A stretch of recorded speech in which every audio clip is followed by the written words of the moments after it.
Baik, teman-teman yang dirahmati Allah Subhanahu wa taala. Bismillahirrahmanirrahim. Assalamualaikum warahmatullahi wabarakatuh.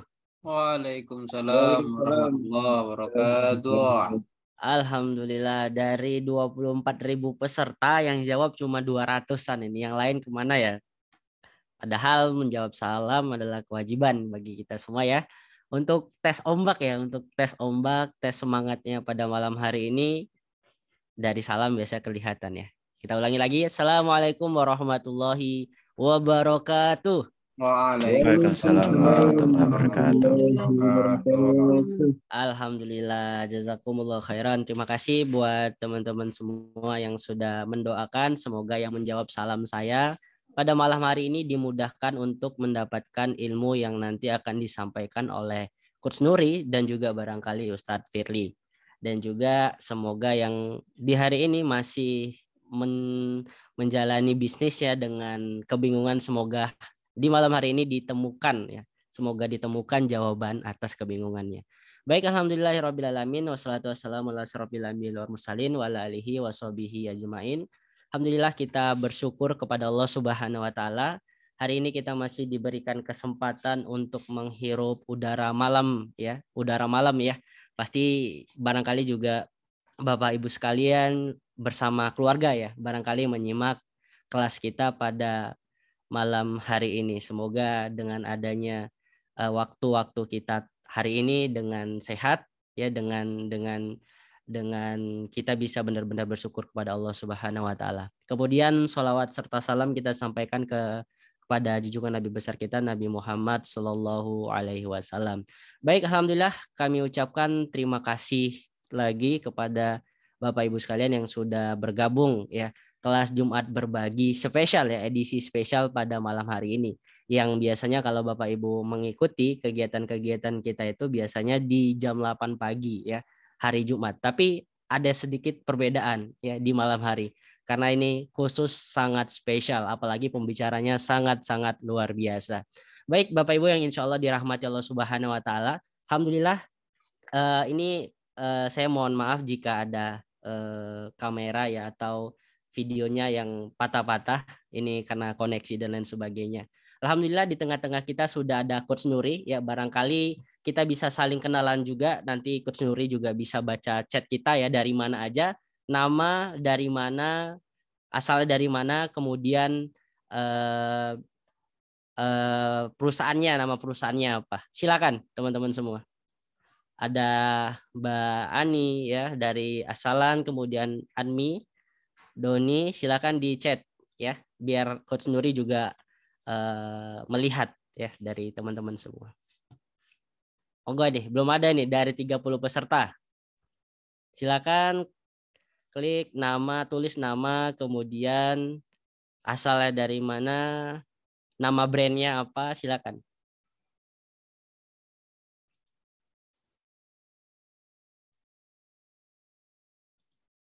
Oh belum ada yang mulai. Mas Faris Rin dari Surabaya.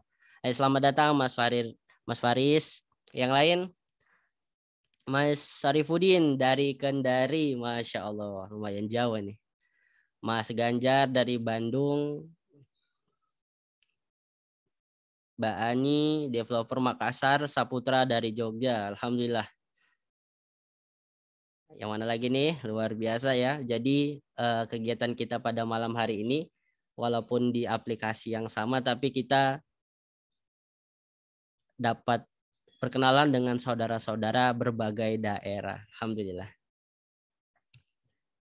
Ya, ada dari Mbak Usniati. Salam kenal Mbak Usniati dari Palembang ya, Sumatera Selatan. Ada Mbak Yuyun dari Temanggung, Rofik Agensi Blitar, Mira Roshid dari properti. Hampir rata-rata sepertinya dari properti ya, karena memang secara spesifik kelas kita pada malam hari ini memang menjurus ke sana, marketing properti syariah. Baik, jazakumullah khairan, kami ucapkan sekali lagi yang sudah untuk memperkenalkan dirinya di chat kolom komentar. Ya baik, insya Allah yang dirahmati Allah Subhanahu wa taala.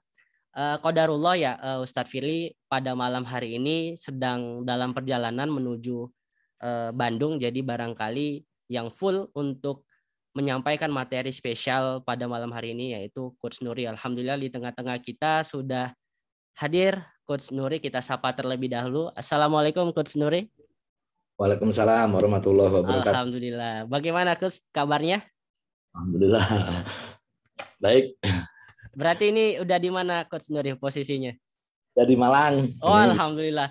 Ya, kemarin 2 hari ya Coach ya. Saya ikut kelas beliau di Jogja, itu di Hotel Habutik ya. Itu 2 hari, Masya Allah luar biasa. Itu selesai jam 5, tapi jam 6 sampai jam 6 sore itu, jam 6 maghrib ya. Jam 6 maghrib terus berlanjut. Karena kenapa? Ya banyak sekali pertanyaan-pertanyaan yang belum selesai dan juga materi yang disampaikan beliau luar biasa. Baik, langsung aja ya. Untuk mempersingkat waktu kepada Coach Nuri, kami persilahkan. Namun sebelumnya mari kita membaca bismillah terlebih dahulu untuk mendapatkan berkah dari Allah Subhanahu wa taala. Bismillahirrahmanirrahim. Dan nanti buat teman-teman yang ingin bertanya, silakan siapkan pertanyaannya, nanti bisa raise hand juga di akhir episode. Langsung saja kepada Coach Nuri, kami persilakan. Baik, Assalamualaikum warahmatullahi wabarakatuh. Ya. Waalaikumsalam warahmatullahi wabarakatuh. Baik teman-teman semuanya, selamat datang ya, kita ketemu lagi di Zoom ya. Ya semoga dengan terjalinnya silaturahmi kita terus sama-sama belajar, sebenarnya lebih banyak ke sharing untuk malam ini. Mungkin seperti yang disampaikan terkait dengan marketing properti syariah naik kelas nih, semoga apa yang kita sharingkan bisa bermanfaat, tentunya seperti itu. Tapi nanti mungkin materi juga nggak banyak ya saya sampaikan, nanti lebih ke momen tanya jawab lah ya, supaya kita juga terus terjalin silaturahminya. Itu kita banyak ditanya jawab. Nanti kalau memang ada yang perlu kita diskusikan, mungkin juga saya karena memang saya sendiri juga sering banget ya dikelui sama teman-teman, terutama di developer properti syariah ya. Semoga acara malam ini bisa menambah insight teman-teman untuk mengembangkan bisnisnya, untuk menjalankan bisnisnya menjadi lebih baik lagi. Harapan saya demikian. Untuk share screen saya sudah bisa ya? Sudah bisa, Coach. Oke, siap. Oke, mungkin di layar sudah tampil teman-teman. Saya mau cek dulu apakah sudah tampil untuk ininya slide saya. Alhamdulillah sudah, Coach. Sudah ya, baik. Bismillahirrahmanirrahim. Teman-teman semuanya, mungkin malam ini saya langsung aja ya, karena sudah juga cukup banyak peserta yang sudah tergabung di sini, teman-teman. Saya tertarik untuk membahas ini, properti syariah saatnya naik kelas ya. Saya harapkan apa yang kita sharekan ya, atau mungkin saya tidak menggurui, tetapi hanya saja mungkin ada pengalaman sedikit yang saya lakukan gitu, bisa bermanfaat buat teman-teman ya. Karena terkait dengan banyak sekali persepsi-persepsi yang mungkin muncul di luaran ya. Banyak persepsi tentang properti syariah tentunya ya. Baik itu tantangannya kan memang luar biasa ya. Kita mengusung properti syariah ini, properti yang tanpa menggunakan perbankan untuk permodalannya, bahkan juga tanpa menggunakan sistem perbankan untuk penjualannya, dalam hal ini KPR perbankan ya. Dilepas di luar itu semua yang teman-teman mungkin yang ingin saya sampaikan, bahwa sebenarnya properti syariah pun harusnya mampu untuk bersaing dengan properti konvensional ya. Jadi harapan saya persepsi-persepsi tentang persepsi negatif tentang properti syariah bisa kita jawab dengan baik ya, tentunya dengan proyek-proyek kita yang memang bisa berjalan dengan lancar ya. Jangan sampai properti syariah jadi properti syariah gitu ya. Itu harapannya seperti itu, karena memang banyak ya brand-brand atau proyek-proyek teman-teman yang mungkin ya karena sedikit hal sebenarnya karena ada problem gitu sehingga tidak bisa melanjutkan proyek atau tidak bisa menyelesaikan proyeknya dengan baik. Harapan saya apa yang saya sharekan ini bisa menjadi materi yang luar biasa. Jangan sampai properti syariah hanya mendapatkan cibiran, misalkan value-nya apa, brandnya aja syariah, pakai nama syariah, pakai istilahnya memperalat agama untuk bisnis dan lain sebagainya. Semoga kita bisa menjawab itu semua dengan delivery produk yang bagus dan penyajian atau produk-produk di project kita juga tidak kalah dengan project-project di konvensional di sana gitu ya.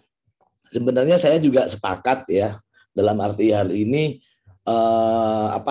syariah itu bukan sekedar brand teman-teman. Jadi kalau teman-teman menggunakan syariah ini sebagai brand, nanti akan sangat menjadi bumerang ketika kita tidak bisa mengeksekusinya dengan baik juga. Ujung-ujungnya syariah juga yang kena getahnya gitu ya.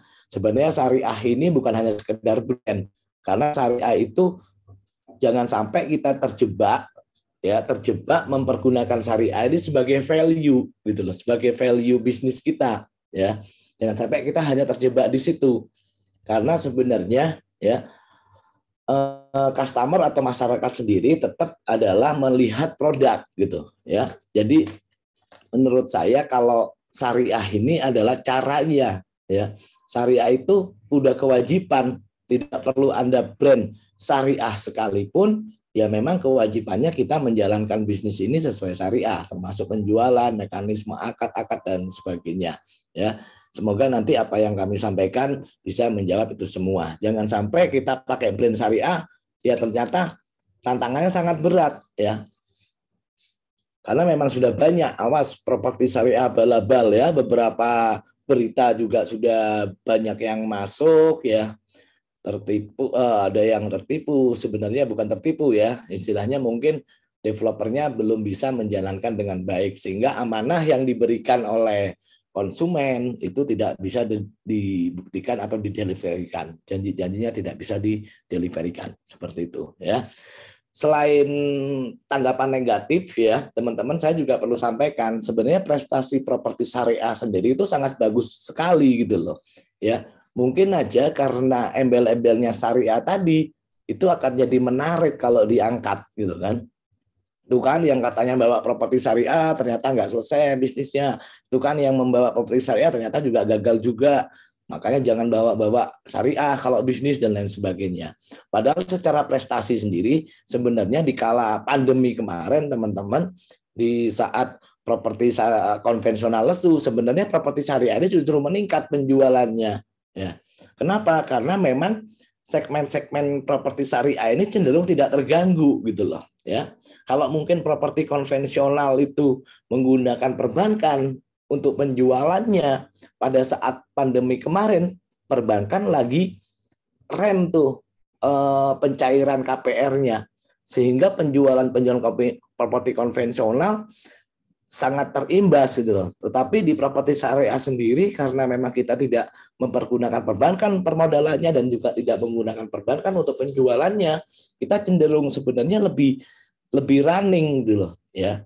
Kalau developer properti konvensional yang mereka memang juga menggunakan permodalan dari bank, mereka sangat terpuruk, maksudnya sangat benar-benar kerasa efeknya. Kenapa? Mereka harus tetap membayar kewajiban itu bunga maupun cicilannya terhadap perbankan, sedangkan bisnisnya nggak jalan. Tetapi di properti syariah, teman-teman developer properti syariah, karena memang tidak menggunakan fasilitas pinjaman dari bank, ini sebenarnya jauh lebih aman, ya, karena memang mereka tidak menggunakan perbankan sebagai permodalannya. Begitu juga penjualannya, ya, meskipun bank lagi rem penjualan KPR, tapi properti syariah ya nggak ngefek karena memang konsumennya nggak ada yang pakai KPR kan gitu loh. Segmen-segmennya memang seperti itu ya. Nah, di sini juga saya sedikit ini problem-problem properti syariah ya yang coba saya rangkum itu kebanyakan memang terutama bermasalah di sisi pemasarannya ya. Artinya pemasaran ini juga sudah start dimulai produknya juga. Kadang-kadang ini adalah problem-problem properti syariah salah dalam menciptakan produk yang winning, yang sedang dibutuhkan oleh segmen marketnya, gitu. Artinya mungkin kalau sekitar 5 atau 6, 7 tahun yang lalu kita pakai brand atau value syariah, ini sudah sangat kuat karena memang syariah, properti syariah menjadi solusi, ya, menjadi solusi untuk teman-teman yang tidak mau lagi menggunakan perbankan karena riba, tidak mau lagi menggunakan skema konvensional. Artinya ada solusi jawaban bagi mereka. Mereka bisa memiliki rumah dengan cara yang syariah gitu, ya, meskipun in-house atau cicil itu dengan konsep yang syariah. Dan itu pun juga terbukti juga jauh lebih aman, tidak dirugikan gitu loh, ya. Meskipun jatuhnya ada konsumen yang gagal bayar atau tidak bisa melanjutkan, itu dari sisi konsumen sendiri tidak dirugikan.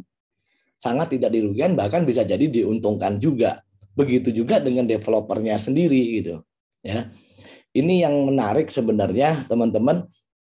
Kadang-kadang memang kita perlu jeli menentukan pasar, ya, terkait dengan, karena memang berkaitan banget dengan model bisnisnya, ya. Nggak bisa model bisnis properti syariah ini konsumennya properti konvensional gitu loh. Jadi model bisnis properti syariah ya konsumennya harus yang memang sesuai segmen, dalam artian yang memang cocok dengan skema yang bisa kita jalankan.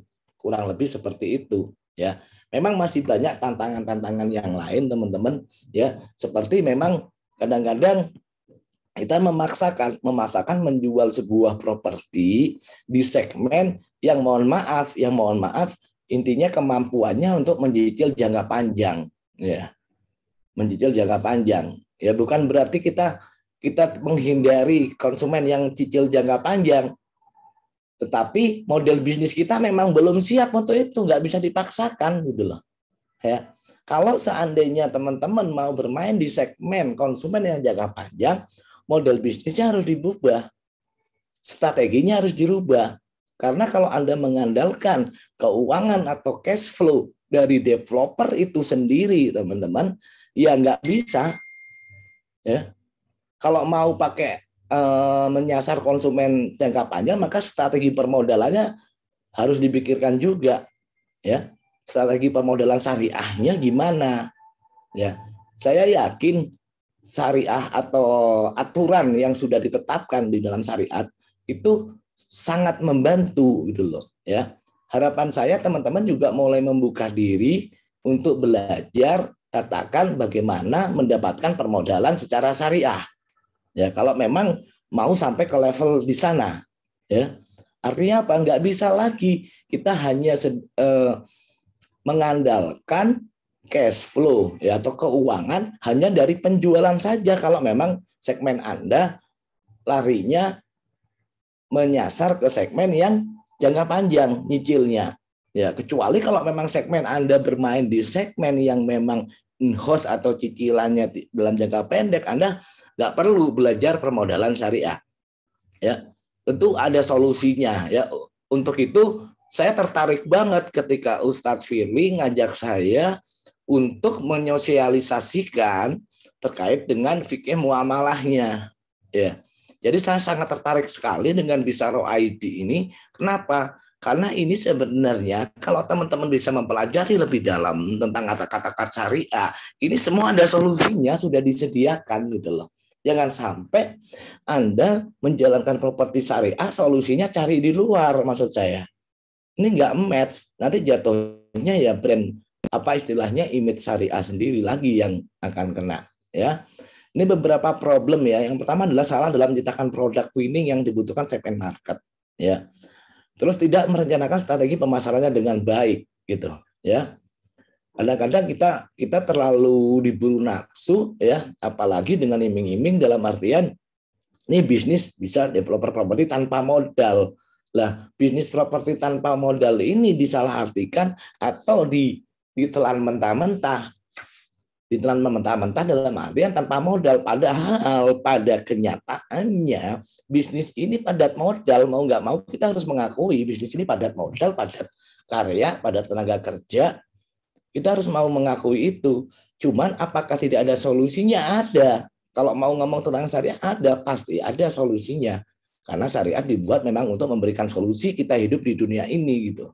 Tapi kadang-kadang kita carinya di luar itu gitu, ya. Yang tidak memahami terkait dengan model bisnis apa yang dipilih dengan strategi pemasarannya, nggak match. Antara model yang dipilih sama strategi pemasaran nggak match. Nah, maka ilmu-ilmu tentang bagaimana kita merencanakan penjualan dengan baik sesuai dengan model bisnis kita itu sangat penting gitu loh. Jangan sampai terjerumus ya, Anda masuk ke properti syariah berkeinginan dakwah, tapi Anda justru masuk ke dalam sesuatu problem yang nantinya justru mengancam diri Anda melakukan hal-hal yang di luar syariat lagi. Ya, gitu. Maksudnya, ya saya punya visi untuk memberikan hunian kepada masyarakat untuk menggantikan perbankan, misalkan dalam menggantikan KPR perbankan dengan membangun atau membuat proyek developer properti syariah, misalkan. Anda bertujuan untuk dakwah, ya. Maksud saya gini, saya bukan melarang Anda berdakwah, enggak, gitu, ya. Tetapi di sini maksudnya adalah, ya, tetap harus dibedakan. Ya, jangan sampai Anda berdakwah pakai sistem bisnis dan juga berbisnis pakai sistemnya dakwah. Ya, harus pas apa yang digunakan toolsnya ini harus pas gitu loh. Bukan berarti ini berseberangan, tidak. Sebenarnya saling mendukung. Bahkan dulu pun zaman Rasulullah itu berdagang kok untuk berdakwah, iya kan? Itu loh. Juga berdagang, menggunakan dagang ini untuk berdakwah memang betul. Tetapi di sini tetap kemampuan berbisnisnya ada, kemampuan berdagangnya ada. Bahkan Rasul juga ada hadis ya yang menyarankan bahwa serahkan sesuatu pada ahlinya. Ini kan berarti suatu apa ya istilahnya suatu rumusan yang memang sudah ya kalau mau menjelaskan sesuatu harus tahu ilmunya. Ya. Bahkan mau masuk pasar belum tahu ilmu aja nggak boleh sama Umar bin Khattab masuk pasar kok. Ya kan belum tahu ilmu-ilmu fikih muamalah, ya nggak paham fikih muamalah disuruh masuk pasarnya orang muslim ini nggak boleh kalau belum paham. Ya, jangan sampai kita menginginnya berdakwah kita nggak mampu untuk menjalankan bisnis ini sehingga justru berkebalikan. Ya. Di sini juga gagal mengeksekusi strateginya. Mungkin strategi plannya sudah dibikin, tapi kebanyakan gagal mengeksekusi strateginya. Kenapa? Karena tidak memiliki SDM. Dalam hal ini SDM skill ya, skill SDM atau skill resource gitu loh. Artinya orang-orang yang memang mampu gitu loh. Ya. Nggak boleh orang nggak mampu pegang sesuatu itu nantinya jelas nggak amanah kan gitu kan. Jadi kadang kita mengambil salah satu syariat tetapi tidak mempergunakan anjuran-anjuran yang lain kayak gitu ya. Terus juga kegagalan problem syariah ada juga progres fisik itu tidak berhasil terdelivery dengan baik. Artinya progres fisik di lapangan tidak berhasil diwujudkan karena apa? Karena cash flow-nya tidak lancar. Banyak hal atau penyebab cash flow ini tidak lancar itu salah satunya ya mungkin juga cara mengelola keuangannya. Artinya begitu dapat uang masuk larinya kemana ini tidak dipikirkan strateginya. Ya, nggak dipikirkan strategi mana dulu. Apakah progres fisik dulu? Apakah memperbaiki sistemnya? Apakah menciptakan arus income stream lagi yang lain? Gitu. Maksudnya income stream lain adalah bagaimana strategi cash in cash out-nya juga sehingga keuangannya berantakan ya.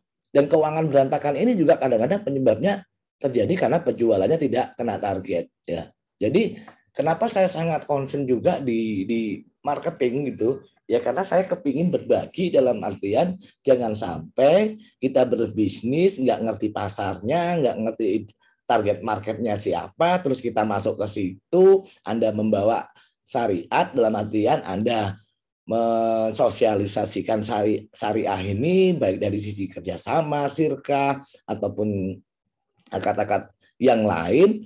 Nah, nantinya Anda dibebani kewajiban syariat juga gitu loh. Artinya kewajiban syariat ini adalah menjalankan amanahnya. Ya.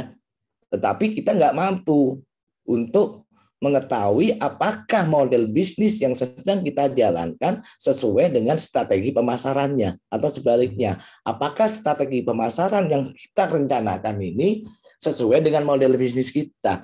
Dan ini sering sekali gitu loh, saya ketemu sama teman-teman yang akhirnya problem gitu ya. Bahkan ada yang nggak pernah punya hutang sama sekali, terjun ke bisnis ini malah akhirnya jatuhnya hutang, jatuhnya punyai hutang gitu loh, karena kegagalan dalam menjalankan bisnis ya. Ini pun saya sendiri juga pernah mengalami. Oleh karena itu saya sangat concern dalam hal ini, jangan sampai kita salah langkah lagi. Itu maksud saya ya. Saya dulunya di properti konvensional, saya salah langkahnya. Ketika di syariah ini sebenarnya lebih aman kalau kita mau menjalankan atau mempunyai strategi ilmu yang cukup untuk mengetahui bisnis model kita ini dijalankan seperti apa. Tentunya dengan mengetahui pasar gitu ya teman-teman. Artinya ayo kita mulai bedah nih sebenarnya apa sih ya. Dan saya tertarik sekali di saat ini saya mau studi kasus gitu loh. Mau studi kasus terhadap sebuah developer ya, yang alhamdulillah developer ini bisa berhasil melewati masa-masa sulit di pandemi ya, dan juga berhasil dalam artian di sini sebagai bisnis developer juga mampu bersaing dengan bisnis developer konvensional dengan cara pemilihan bisnis model dan strategi yang memang inline ya, memang inline gitu loh ya. Nanti mungkin sedikit aja kenapa saya tertarik studi kasusnya Primaland, karena memang ya ini sebenarnya jangan sampai sebenarnya seperti ini. Ini adalah marketing itu sebenarnya bukan perang produk ya. Marketing itu adalah sedang perang persepsi. Kenapa saya tertarik mengangkat studi kasusnya Primaland ini melewati masa-masa pandemi sehingga sukses sampai sekarang, itu karena strategi yang digunakan pada waktu itu, baik strategi bisnisnya, cash flow keuangannya, terus pemasarannya ini inline, benar-benar safe. Kunci-kunciannya bisnis itu luar biasa bagusnya ya. Baik mulai dari strategi pemasaran, bagaimana mereka mengkomunikasikan, bagaimana mereka menciptakan skema pembayaran, bagaimana mereka mengunci resiko terhadap bisnisnya sehingga kalau ada terjadi one prestasi, dalam artian one prestasi ini konsumen gagal bayar, itu tidak menyebabkan bisnis developernya jadi terganggu ya. Dan tentunya ini dengan akad-akad atau kesepakatan yang sesuai syariah ya.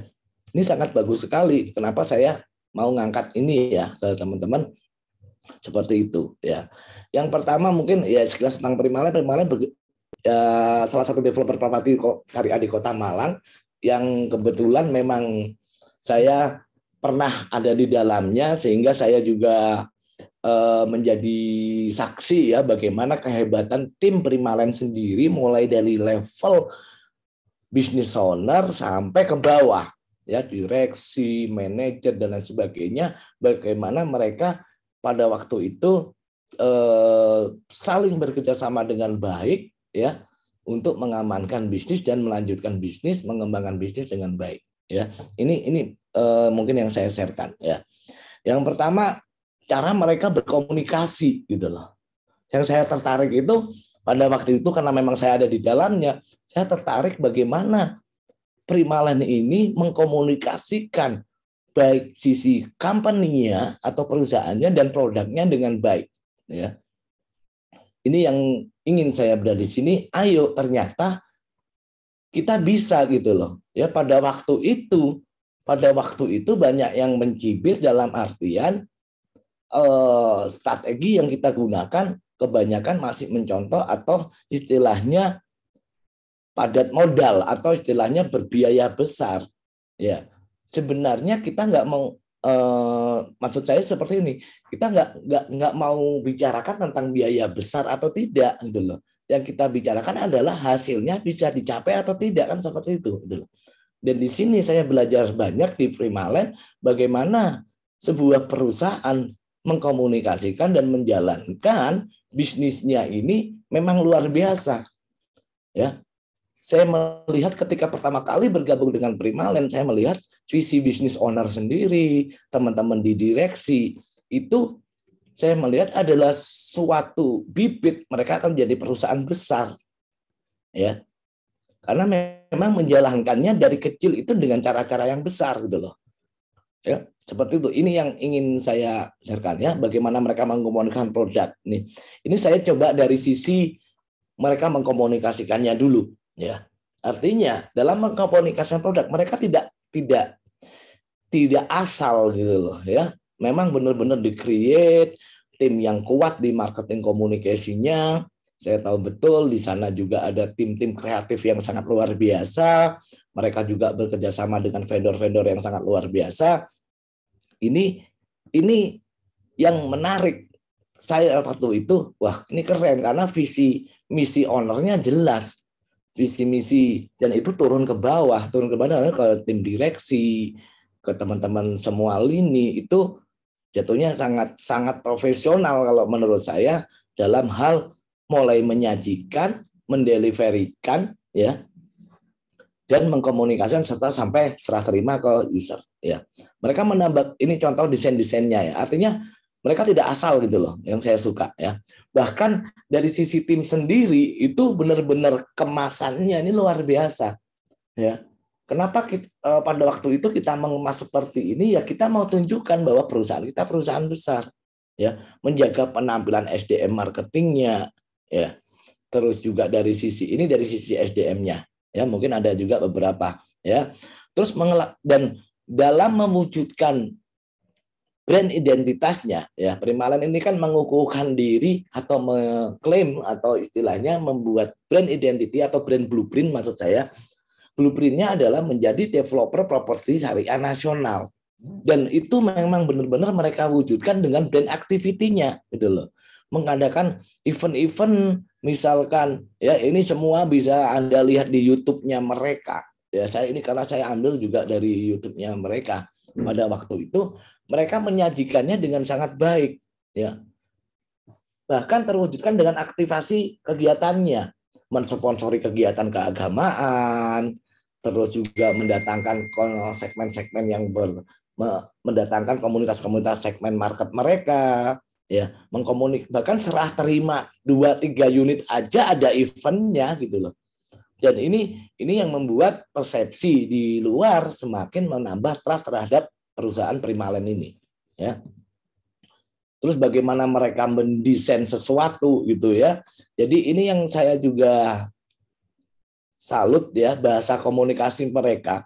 Ketika mereka menjual klaster rumah kos ya, kalau mungkin ke beberapa desain promosi lainnya mereka akan selalu ngomong langsung jualan. Tetapi yang saya salut di sini karena memang Primalen mengukuhkan sebagai developer properti syariah atau Islami atau dengan moto mereka building Islamic living gitu ya, membangun peradaban Islami ya, antara konten ya dengan aktivasinya selaras ya. Jadi begitu mau jualan rumah kos muslimah aja ya, ini contoh aja ya yang sangat kreatif itu adalah ketika mengambil salah satu ayat di dalam Al-Qur'an, jagalah dirimu dan keluargamu dari api neraka. Ya, artinya apa? Mereka mau menyiapkan sebuah kawasan rumah kos muslimah yang memang di situ akan menjauhkan dari pergaulan-pergaulan yang negatif. Ini cara berkomunikasinya. Saya tertarik membahas cara komunikasinya Primalen ini terhadap pasar gitu, ya. Terus bagaimana mereka juga mempersiapkan ini contoh aja, ya. Bukan berarti mereka juga harus bangun dulu, enggak juga. Saya tahu betul ketika Primalen ini mengawali bisnisnya, alamnya di bisnis seperti awal, mereka juga sama dengan teman-teman yang lain. Kadang-kadang jualan dalam posisi lahannya juga masih sawah gitu loh. Ya, tapi bagaimana mereka mempersiapkan produk ini yang saya salut ya. Itu ada sebuah klaster pada waktu itu pas saya masih di sana, saya bikin ya ketika kita masih jualan sawah ya. Itu wall banner itu panjangnya totalnya ini kalau nggak salah 30 meter ada ini. Ya. Jadi bagaimana kita menyajikan produk ini dengan kemasan yang baik. Itu yang saya ambil dulu ya. Meskipun banyak istilahnya kontranya, itu kan biayanya mahal, kayak gitu. Ya, tapi nanti akan saya jawab di sesi slide yang terakhir di sini gitu. Ya. Jadi bukan berarti kita itu juga harus bangun dulu segala macam gitu awalnya ya, tapi memang sekarang saya lihat Primalen lebih sudah naik kelas lagi gitu loh. Bahkan sekarang mereka kalau bikin project udah main kit dan lain sebagainya udah langsung dibangun ya. Di beberapa produk itu sudah ada yang seperti itu startnya ya. Bagaimana juga mereka mengkomunikasikan secara offline, secara massal ya. Pada waktu itu pesta durian misalkan, ada juga ketika promosi di salah satu klasternya nih, bahkan vertical banner atau offline promo ini itu nggak jualan, itu cuma mau ngucapin selamat Dirgahayu RI 76 ya, pada waktu 2 tahun yang lalu ya, 3 tahun yang lalu saya masih di sana. Itu saya komunikasikan seperti itu. Untuk apa? Ya untuk kita brand aktivasi gitu loh. Yang kadang-kadang kita mikir itu apa efeknya dengan penjualan? Mungkin secara langsung nggak ada, tetapi kenyataannya branding, aktivitas brand ini mempermudah kita jualan dan mempermudah kita jualan lebih mahal. Ya, kita juga bermain di billboard. Ya, bahkan ada yang billboard itu juga nggak jualan itu, yang sebelah kanan itu. Ya, bulakan tekad, luruskan niat. Ya. Biasanya dulu memang saya selalu ambil 3 bulan mulai dari sebelum puasa ya, pertengahan puasa, Lebaran itu minimal 2 bulan saya ngambil billboard untuk mengkomunikasikan ini. Kenapa kita komunikasi ini? Ya karena memang kita developer hunian Islami kan. Jadi identitas ini memang benar-benar kita munculkan. Mungkin pada waktu itu efeknya tidak terasa, tetapi sekarang ini luar biasa ya. Saya tahu betul persaingan bisnis properti di Kota Malang.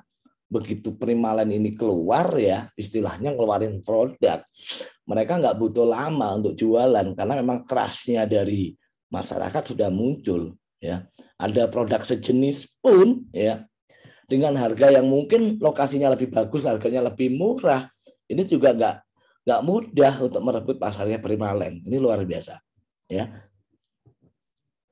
Terus juga mereka beraktif nih, aktif juga ikut expo seperti ini ya, baik open table maupun expo-nya mereka aktif untuk mengikuti event-event seperti ini ya. Juga itu pada waktu itu saya ngadain kegiatan pesta durian gitu, di pesta durian di salah satu perumahannya Primalen. Kita ngundang komunitas Harley Davidson. Tujuannya untuk apa? Ya untuk merebut atau menunjukkan identitas segmen market kita mau yang ke sini nih, untuk yang produk Aldina. Ya, rumahnya aja sekarang sudah ada yang harganya 4 miliar di sana dipasarkan. Ini 2 tahun yang lalu kita setahun atau 2 tahun yang lalu kita kerjakan ini. Kenapa ya? Karena kita tahu saat ini Primalen udah jualan harganya 2 miliar, 4 miliar, di situ sudah ada produk ini. Gitu.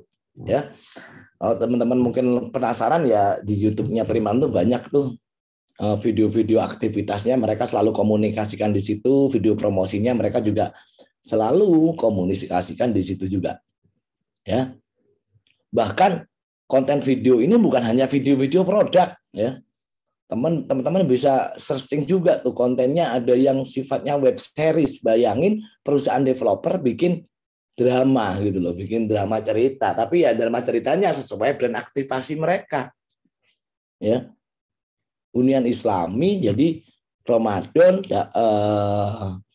Lebaran ya ada video The Complex itu menceritakan kehidupan di dunia Islami atau video-video banyak, dan hampir setiap tahun mereka memproduksi web series ini. Setahu saya seperti itu sampai sekarang ya. Iklan vertical bannernya juga nggak hanya jualan, tapi juga isinya karena memang ini adalah hunian Islami, kita berdakwah juga itu di situ, tapi bukan berarti dakwah terus mengorbankan diri sendiri. Karena ketika kita berdakwah mengorbankan diri sendiri dalam artian ya kita bahasa peribahasa itu gini, kita nggak bisa kasih makan orang lain dengan piring yang kosong kan. Kita udah belum makan, yang dikasihkan orang lain kosong pula, ya nggak ngasih solusi akhirnya. Ya, di akun-akun sosmednya juga sama, hampir semua project mempunyai akun sosmed sendiri-sendiri ya. Di situ ada edukasi, ada ad selling, ada juga beberapa konten edukasi tentang investasi properti dan lain sebagainya. Ya. Dan menariknya, Primalen tidak hanya memberi janji gitu loh. Dalam delivery mereka memang membuktikannya gitu. Ya, pada waktu pandemi pun tetap kita serah terima tepat waktu, ya. Dan menariknya ini mereka angkat dikomunikasikan karena tujuannya untuk apa? Karena memang marketing itu kan sebenarnya sedang mengedukasi. Ya, rumusnya kan EMC kuadrat kan, bahwa marketing itu adalah edukasi yang dilakukan melalui message itu pesan, message M, ya, secara C apa? Konsisten dan continue gitu. Ya, dikomunikasikan, C-nya dikomunikasikan secara konsisten dan atau continue. Jadi ini luar biasa pada waktu itu, dan dalam sisi produk mereka juga memberikan produk terbaik, ya. Mungkin sekarang jauh lebih baik lagi di proyek-proyek terbarunya itu sudah ya banyak saya ngomong benar-benar detailnya sangat diperhatikan, paving, kebersihan, lingkungan dan lain sebagainya, ya. Ini menariknya, ya. Bahkan mereka mendesain suatu kawasan itu benar-benar menjadi wow banget, bahkan di Kota Malang sendiri jadi beberapa ini ya istilahnya benchmark lah, bahkan benchmark dari properti konvensional sampai sekarang, ya. Tahun 2021 mereka menjadi developer properti syariah terbaik, ya. Saat ini mereka sudah dipercaya lebih dari 500 keluarga yang sudah menghuni, ya. Kalau pembelinya sudah lebih dari itu, tapi ada yang sudah menghuni itu sudah lebih dari 500 keluarga yang sudah menghuni di hunian Islami sana, ya. Bagaimana key of success-nya coba saya rangkum, dan ada karena memang saya ada di sana pada waktu itu mereka merencanakan target penjualannya dengan baik, ya. Dan menariknya direksi, ya, bisnis development menyesuaikan dengan model bisnis yang mereka jalankan. Itu yang pertama. Kalau teman-teman mau pengen tahu artinya ini, mereka merencanakan target penjualannya disesuaikan dengan kebutuhan bisnisnya, ya. Bayangkan kalau ada yang beli cash di developer kami waktu itu, ya, ke developer serah terimanya loh masih 18 bulan gitu loh. Ini secara bisnis sangat aman banget. Ya, ini contohnya aja. Dan kalau seandainya terjadi gagal, mereka sudah kunci gitu loh. Sudah kunci di akad syariahnya, artinya ya kita kembalikan sesuai dengan perjanjian atau sepakatannya. Memang ada penalti ya terkait dengan pembatalan yang terkait dengan kemauan pembeli, ada penalti, dan hebatnya pengembaliannya disepakati oleh konsumen pun mau dikembalikan 6 bulan berikutnya. Nah, ini kan dari bisnis sangat aman sekali gitu. Ini nggak ada ceritanya kegagalan bayar konsumen itu mempengaruhi bisnis proses mereka atau bisnis life mereka. Itu yang luar biasa dari model bisnis dengan target penjualan, skema penjualan, dan lain sebagainya. Dan mereka mempunyai sistem marketing dan SDM yang cukup serta mumpuni gitu. Dan menariknya seperti itu. Kenapa mumpuni? Karena Primalin sendiri waktu itu sangat concern terhadap pengembangan SDM. Timnya di training, ya. Bahkan ada training yang mahal banget, ya, itu diikutin, ya. Bayangkan training 6 hari kita datengin trainer itu untuk bayar trainernya aja sampai 50 juta. Ada juga bisnis tim manajemennya disekolahkan atau dimentori dengan bisnis pelatih bisnis manajemen yang harganya juga ratusan juta. Ini yang saya melihat pada waktu itu, ini memang siap besar perusahaan ini gitu, ya. Mereka juga memiliki sistem monitoring dan reporting yang baik sehingga strategi bisa dijalankan sesuai dengan rencana. Ini yang luar biasa. Ya, nanti akan saya jelaskan bagaimana mereka menjalankan itu, ya. Terus strategi cash flow yang tepat untuk menjalankan bisnis. Strategi cash flow yang tepat banget. Mereka tahu kapan harus melepas produk, kapan mereka harus ngambil profit, kapan mereka mengembangkan pasar. Ini mereka benar-benar tepat. Kenapa? Karena memang semuanya by data. Mereka menyiapkan data, record data dengan baik, ya. Oke. Selanjutnya, ya, bagaimana mereka merencanakan biaya marketing? Artinya mereka memang merencanakan anggarannya. Kalau banyak developer itu masih pakai konsep jualan dulu baru ada anggaran marketingnya, mereka tidak. Mereka memang sudah menyiapkan untuk ini. Terlepas caranya gimana, maksud caranya gimana itu adalah yang tetap dengan sesuai akad syariah, ya. Misal nih, cari vendor yang bisa bayar mundur. Kan bisa, gitu loh. Misal juga katakan, tetapi ingat, mereka melakukan ini dengan data, karena mereka tahu target penjualannya akan tercapai dengan cara yang seperti ini gitu loh. Jadi bukan hanya sekedar melakukan sesuatu tanpa perhitungan, ya. Jadi anggaran biaya marketing itu memang disiapkan, direncanakan, dan hasilnya dievaluasi sesuai target enggak. Bahkan menariknya, evaluasinya itu berkala. Artinya seandainya terjadi sesuatu, tidak menunggu bahwa ini jadi penyakit kanker gitu maksud saya. Ya, udah kebaca dulu. Kenapa? Karena memang organisasi strukturnya, terutama di divisi marketing, waktu itu saya desain dengan cukup baik, ya. Artinya menyesuaikan kondisi yang ada pada waktu itu, ya. Memang tidak terbentuk langsung secara ideal, tapi pada waktu itu kita terus melakukan perbaikan, mana yang kurang, mana yang perlu divendorkan, mana yang harus di-hire in-house, dan lain sebagainya. Ya, mereka punya struktur yang jelas, job desk-nya timnya juga jelas, sehingga seluruh anggota tim yang ada di sana tahu tugas dan pekerjaannya masing-masing. Ya, saya mendesainnya seperti itu, terutama yang di marketing ya. Kalau saya di marketing waktu itu. Tapi di divisi lain juga melakukan yang hal sama. Ya. Mereka juga di marketing melakukan plan activity yang jelas, to-do list eksekusinya. Jadi tataran strategi ini enggak hanya di tataran strategi, tapi di eksekusi yang sangat jelas. Ya. Oke. Terus kedua, laporan ya. Laporan ini sangat concern. Dulu waktu itu saya masih di marketing Primalen, saya diskusi sama direktur bisnis ya. Bahkan kita membuat sampai aplikasi reportingnya. Kenapa? Kita berinvestasi di situ karena kita tahu arti pentingnya sebuah laporan gitu loh. Arti pentingnya sebuah laporan kita tahu, maka kita buat daily-nya seperti apa, weekly seperti apa, terutama di divisi marketing ya.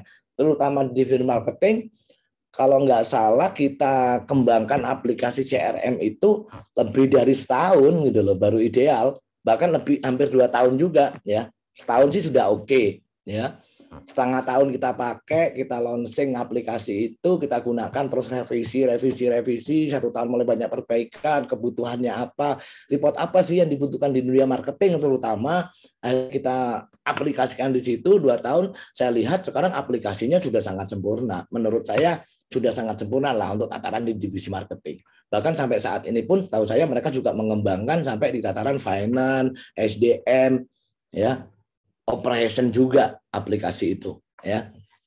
Jadi pedomannya kalau teman-teman mungkin saya bisa sharing, terlepas nanti teman-teman mau pakai aplikasi atau menggunakan sendiri, laporan di marketingnya ada periode laporan yang jelas, mana yang harus dilaporkan daily, mana yang harus dilaporkan secara mingguan, mana yang harus dilaporkan secara bulanan, 3 bulanan bahkan tahunan. Terus bahan laporannya apa? Ya, berdasarkan dari target masing-masing periode. Ya, terus siapa yang membuat laporan ini juga sudah jelas, sehingga jangan sampai manajer jadi entry data gitu loh. Ya, siapa yang input, ya siapa yang monitoring, siapa yang analisa, ya seperti itu teman-teman. Ya, tujuan membuat laporan, tujuannya apa?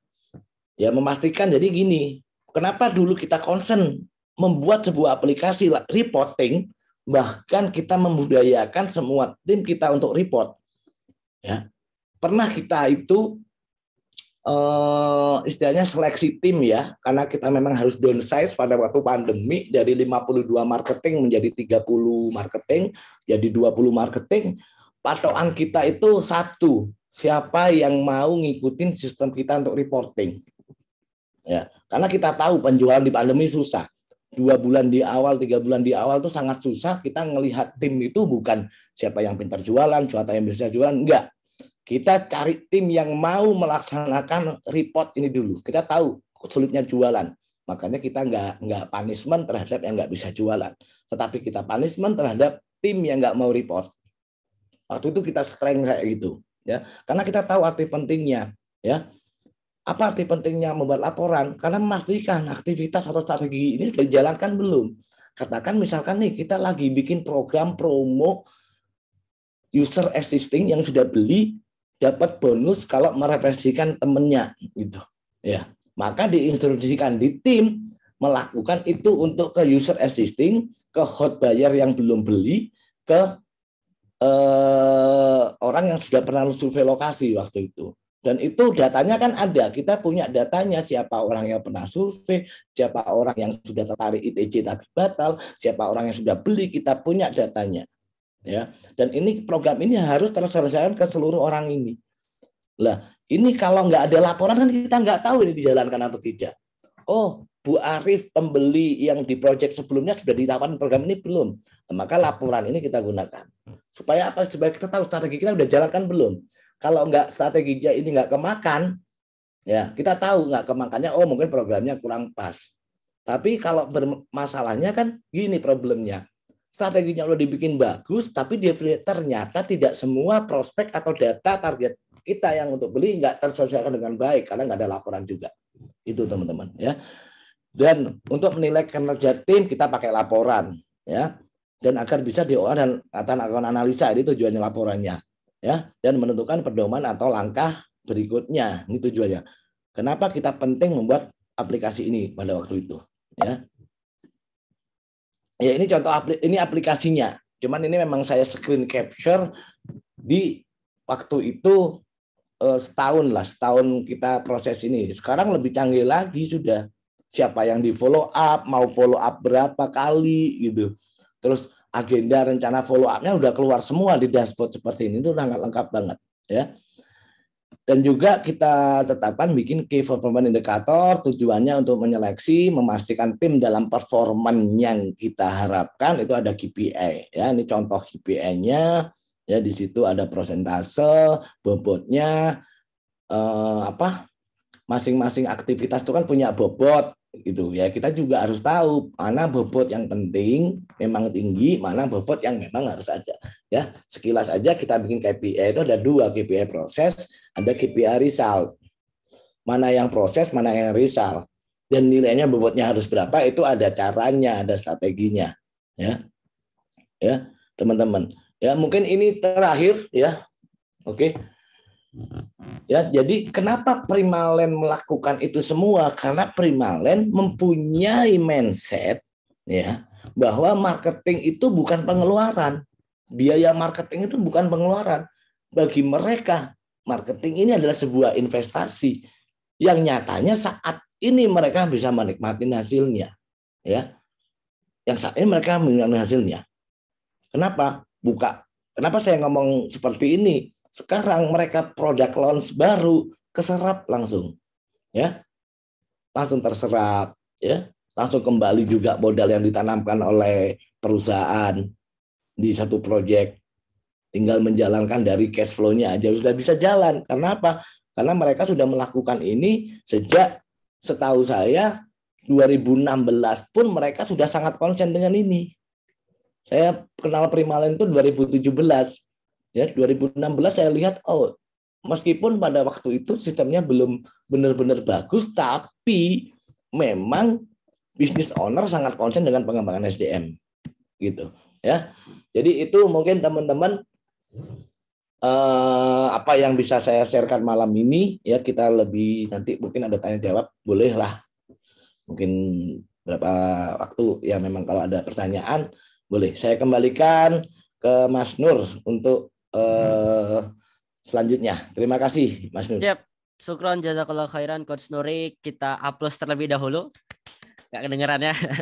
Baik, alhamdulillah luar biasa materi yang disampaikan oleh Coach Nuri ya. Itu hanya sedikit gambaran, belum detail-detailnya ya Coach ya.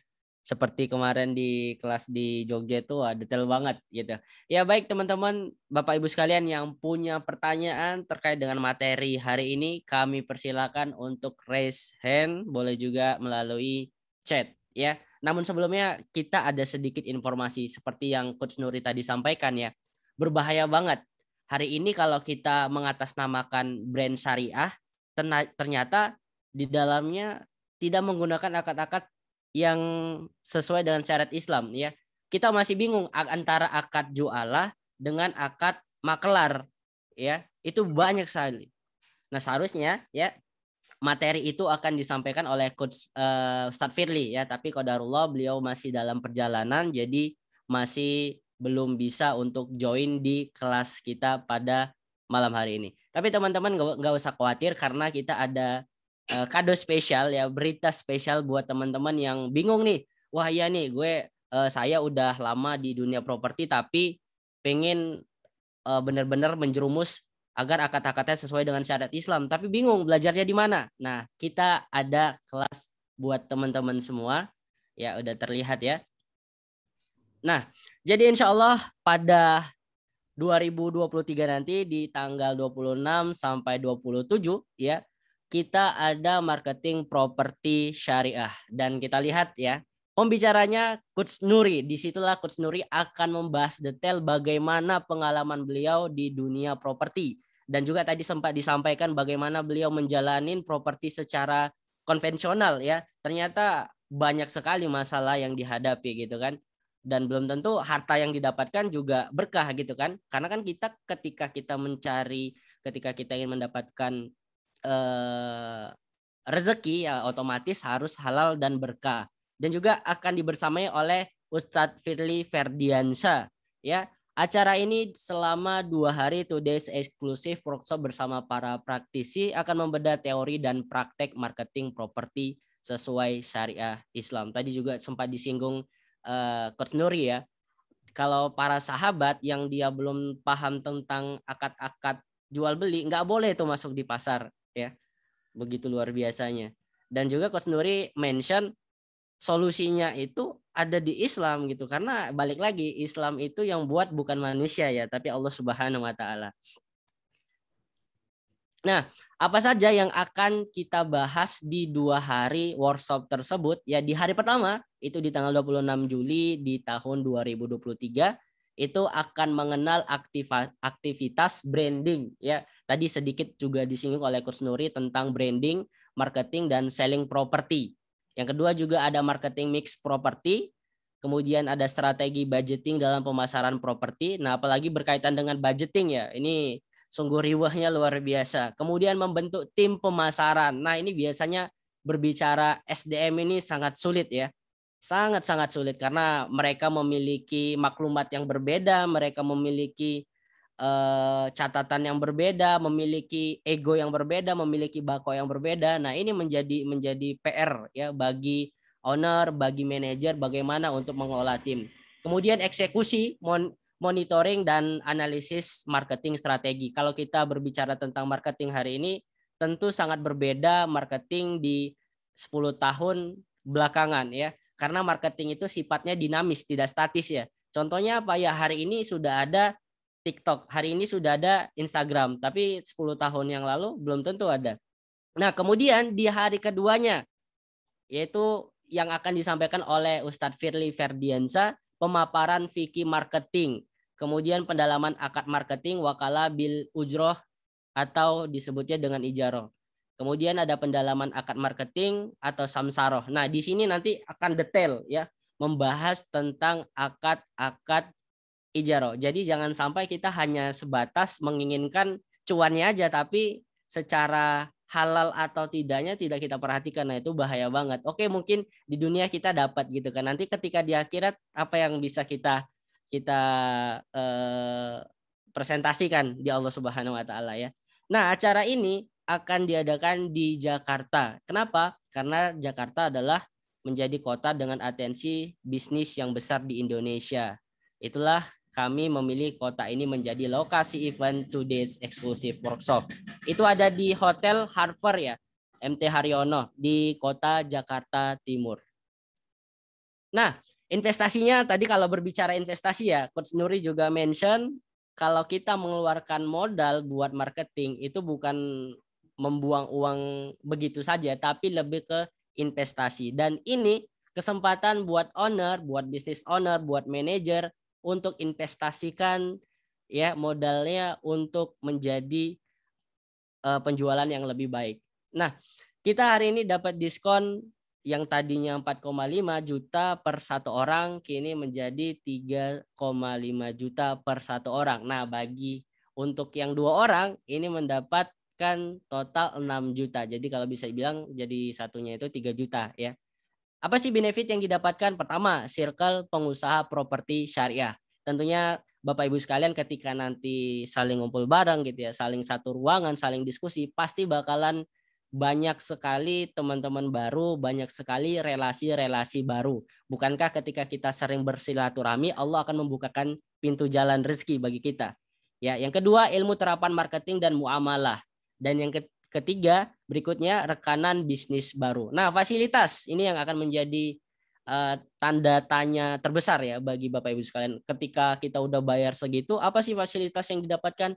Yang pertama meeting room hotel bintang 4, cafe break 4 kali ya, lunch makan siang, kemudian hard copy. Nah, kita juga dapat materi ya, materi dari Coach Firly dan juga Coach Nuri. Kemudian dapat buku Udah Sirkahin Aja, yaitu buku Udah Sirkahin Aja membahas tentang akad-akad sirkah ya. Itu juga sangat penting. Kemudian ada baju, kemudian ada godiler dan sebagainya. Nah, balik lagi acara ini di tanggal 26 sampai 27 Juli 2023. Tapi ya, khusus di hari ini buat teman-teman bisa screenshot agenda kita pada malam hari ini, bisa di screenshot kelas kita pada malam hari ini untuk hubungin admin ya, karena buat teman-teman, buat Bapak Ibu sekalian yang ikut kelas pada malam hari ini, yang tadinya 3,5 juta bisa mendapat harga khusus lagi ya. Bisa hubungi langsung, nomornya di bawah tersebut 0811 2653 523. Begitu teman-teman, Bapak Ibu sekalian, semoga ini menjadi jalan bagi Bapak Ibu sekalian untuk membuat bisnisnya, untuk membuat perusahaannya lebih maju lagi, lebih baik lagi. Kalau bisa tadi Primalen itu kita kejar ya, kalau bisa benar-benar jadi nomor 1 kita ya. Seperti itu kira-kira. Demikian. Baik, sekarang kita masuk ke sesi tanya jawab. Tadi sudah ada yang raise hand ya. Boleh raise hand lagi yang tadi sebelumnya sudah raise hand?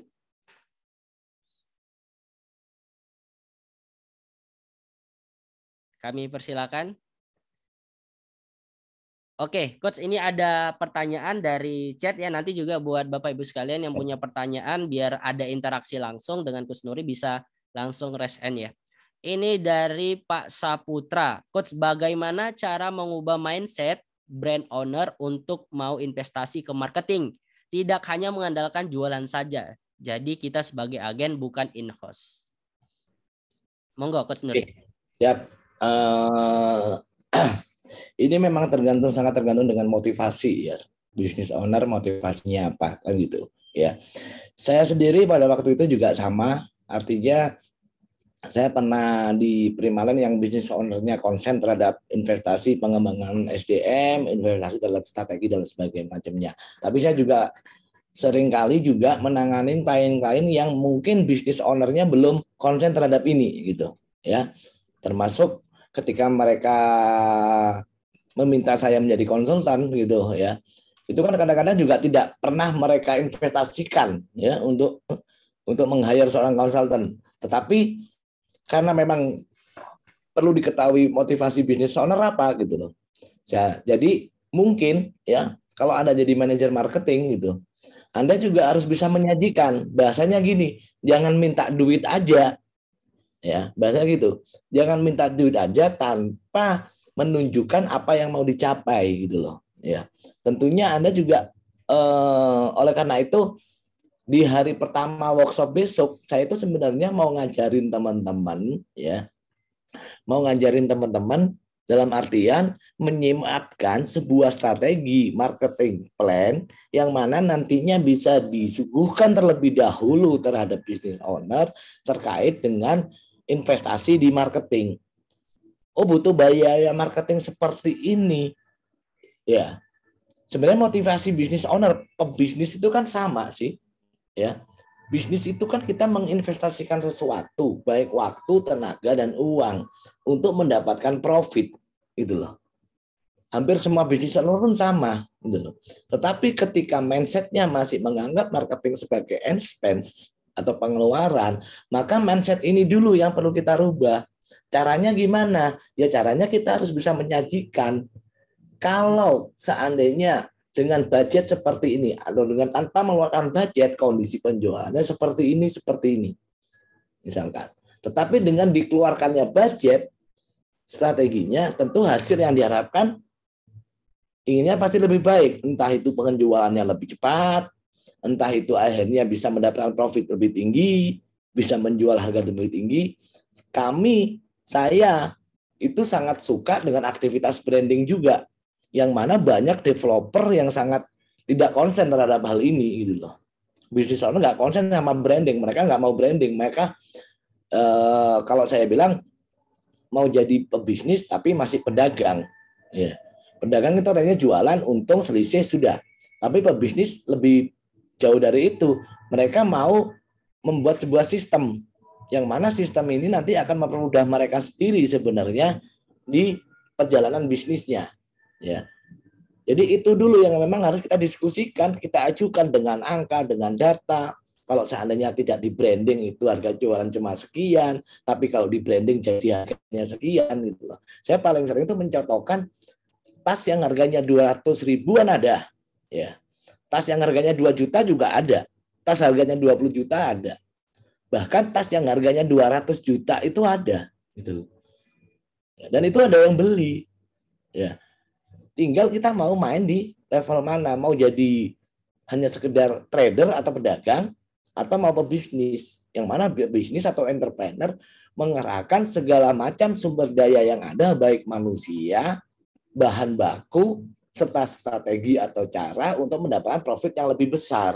Maksud saya seperti itu. Dan itu harus kita wujudkan dalam sebuah bentuk perencanaan, strategi, eksekusinya bagaimana, dan hasil yang didapatkan seperti apa. Ya. Jadi itu yang memang saya sajikan gitu loh, ke business owner. Ya, akhirnya business owner bisa mau menerima hal tersebut gitu. Seperti itu. Mas Nur, kurang lebihnya.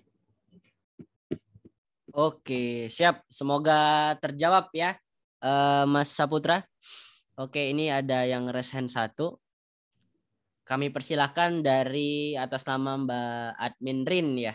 Oh, Mas. Mohon maaf, Mas. Silakan Mas untuk diaktifkan audionya terlebih dahulu.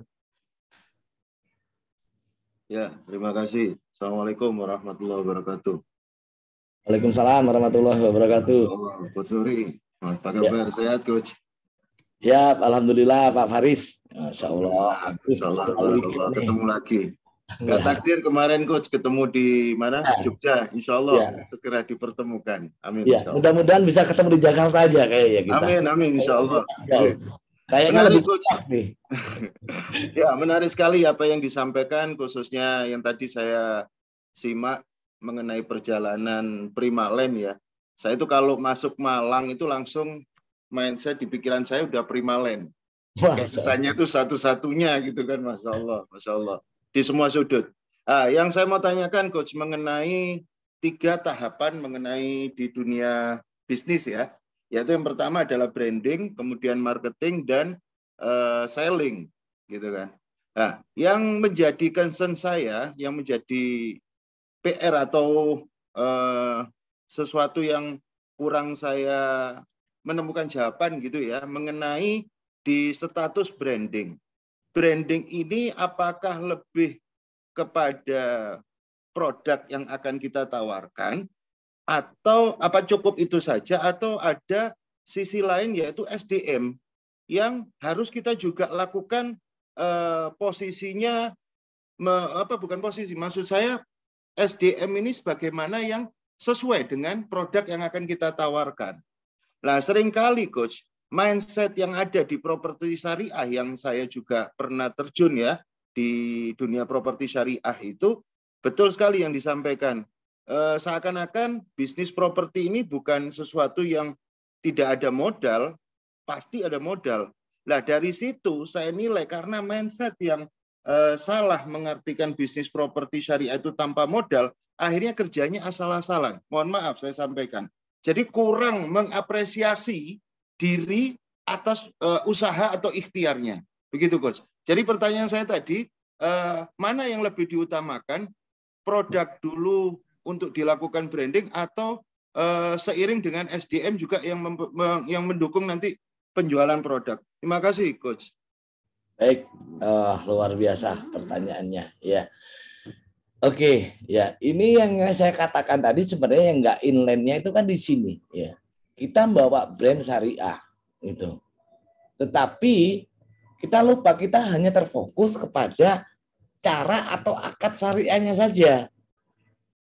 Akadnya syariah, nggak mau pakai bank, tanpa riba, tanpa denda, tanpa sita, tanpa asuransi. Kita hanya selalu fokus di situ. Ya, saking tanpa-tanpanya sampai ke jerumus tanpa bangun juga akhirnya. Gitu. Ya, maksud saya oke, iya memang tanpa itu semua, tetapi apa juga tanpa modal? Apa juga terus tanpa ilmu gitu loh maksud saya, ya. Artinya kan ini juga harus kita pertanggungjawabkan bagaimana ya seperti saya sampaikan tadi, orang pebisnis itu disuruh nyerahin sesuatu tugas itu kepada ahlinya kok gitu. Apakah lupa sama syariat yang ini gitu menurut saya. Itu yang pertama. Itu dalam menyajikannya sendiri juga artinya ilmu, penampilan dan lain sebagainya. Ya, bagaimana kita bisa menarik segmen yang kita mau kalau kita tidak menjadi segmen itu juga, artinya kita tidak berkomunikasi dengan cara segmen itu juga. Seperti itu. Pak Faris mungkin kurang lebihnya sih seperti itu. Jadi ya tetaplah kita juga harus memperhatikan apakah terus properti syariah itu produknya asal-asalan. Berarti kita hanya konsen sama akadnya aja dong kalau kayak gitu. Bagaimana dengan terkait dengan promise dan delivery-nya atau janji sama buktinya. Maka bukti ini kan juga harus kita pertaruhkan gitu loh. Harus kita perjuangkan juga bukti ini ya. Ini sederhananya saya ada beberapa developer yang pernah saya handle juga, bahkan saking harus kewajibannya menyelesaikan apa yang dia jual janjikan serah terima kepada user, sedangkan cash flow pada waktu itu memang sedang minim, kita sampai pakai cara harus mengurangi profit kok gitu loh. Misalkan kan ada solusinya kan, apakah bayar mundur ke kontraktor itu haram? Kan enggak, tergantung akadnya. Ya kita bagi-bagilah profitnya ke kontraktor misalkan. Yang penting sama konsumen delivery-nya terpenuhi itu loh.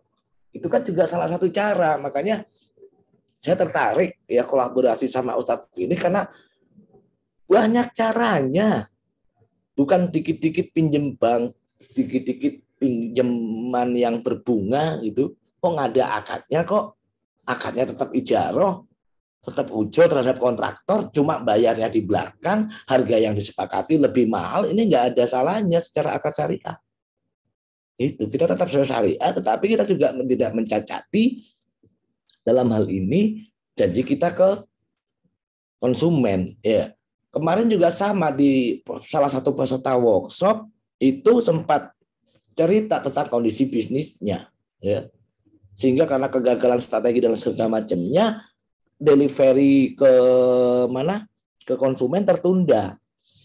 Saya tanyain tentang laporan cash flow bisnisnya, secara bisnis masih bisa profit 8 miliar.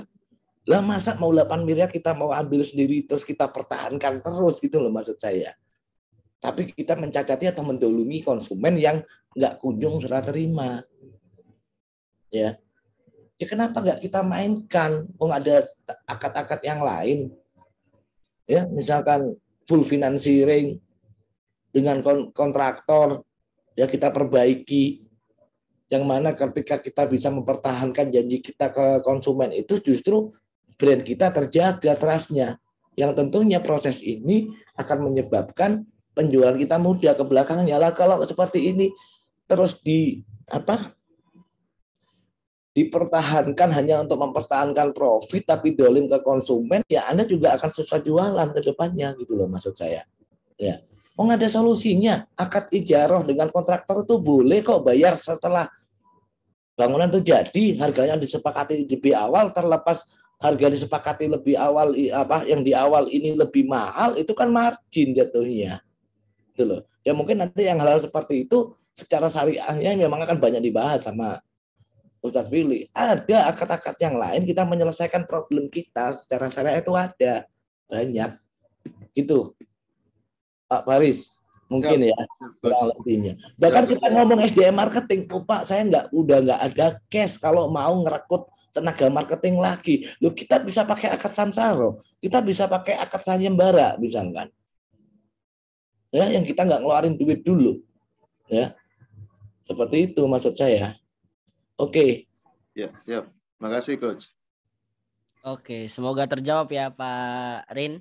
Baik, silakan buat Bapak Ibu sekalian yang ingin bertanya, kami masih ada waktu setengah jam ya kurang lebih. Dan ini sekarang kita pertanyaan dari chat ya Coach. Dari Pak Gandhi Klaten. Nah, ini pertanyaannya juga sangat menarik ini. Kapan sebaiknya produk di launching, nunggu momentum atau menciptakan momentum tanpa melihat periode bulan-bulan rame atau sepi? Monggo Coach. Oke ya. Dan secara tadi disampaikan bahwa Primaline juga saat pandemi drop periodenya.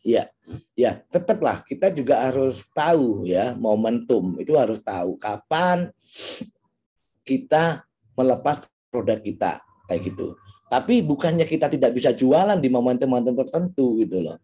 Kalau teman-teman mau mempelajari lebih lanjut tentang siklus bisnis properti itu ada.